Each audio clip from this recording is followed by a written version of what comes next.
After almost 10 hours lost at sea, a group of scuba divers washed up to a mysterious island.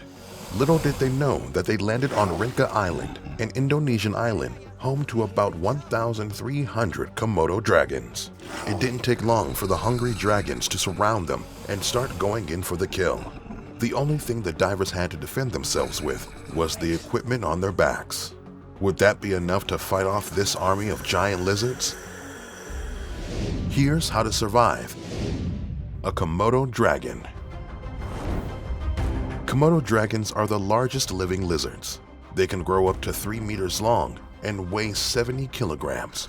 Komodo dragons have venom glands in their jaws that cause shock through hemorrhaging, spasms, and even paralysis in their prey. Komodo dragons can go without food for weeks. Then they have a feeding frenzy and eat 80% of their weight. Today we'll tell you the 3 most incredible stories of people who came face to face with these deadly predators and refused to be part of their giant feasts. How did one dragon attack a man inside his office? What is the most important rule on Komodo Island? And how far away can Komodo dragons smell blood? 3. Fatal distraction. Given these dragons' massive size, you'd think they'd be easy to spot and escape from, but in this story, that wasn't the case. Lo Liahik was visiting Komodo Island in May 2007. That was an especially hazardous time as the dragon's mating season runs from May to August, and the creatures are particularly aggressive.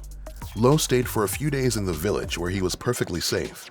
Then he decided to take his vacay to the next level and went searching for dragons to photograph. On his hike, Lo found the perfect scene to shoot. A group of Komodo dragons was devouring a goat.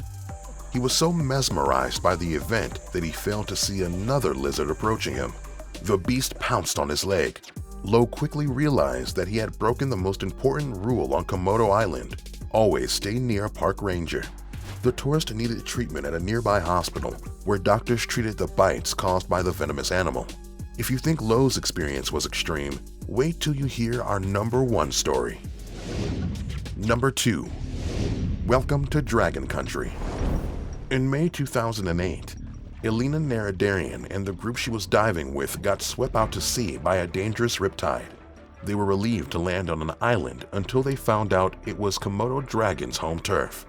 Naradarian got targeted for the first attack. An enormous lizard kept trying to bite her. The lizard had its eyes on her feet and was determined to make her its dinner.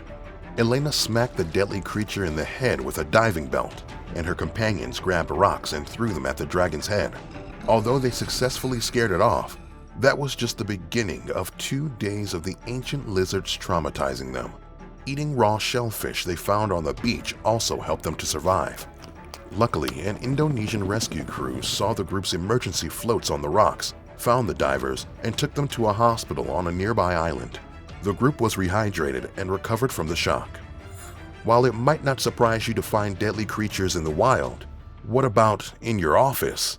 Well, you'll have to see our next story. Number 1. A bloody business. It was a quiet morning for Mr. Mayan, a park ranger on Komodo National Park. He went to his office as usual and noticed he was the only guide in the room. While the others were in the cafeteria, Mayan prepared to do his work, but he couldn't shake off the feeling that he wasn't alone. When he looked under his desk and saw a hungry dragon at his feet, Mayan knew that slowly backing away from the animal was the best option to prevent an attack, but unfortunately, panic got the best of him. He moved away too fast. The motion-sensitive carnivore dug its knife-sharp teeth into the guide's leg. He tried to open its mouth, but it clamped its jaw shut.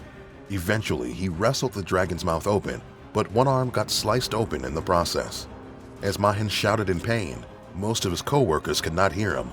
Only one came to investigate and then got the others. But a bunch of other Komodos, which can smell blood from 9.6 kilometers away, came too. A few of Mayan's colleagues helped him escape from the hungry reptile, while others battled outside to fend off the other aggressive lizards. The men managed to get their badly hurt colleague through the dragons to a local hospital, but his injuries were so severe that he had to be flown to a hospital on Bali Island for treatment. These people survived Komodo dragon attacks. But that's just one type of lethal lizard. Small or massive, some other lizards are dangerous and poisonous too. But which ones are they? To find out, keep watching How to Survive.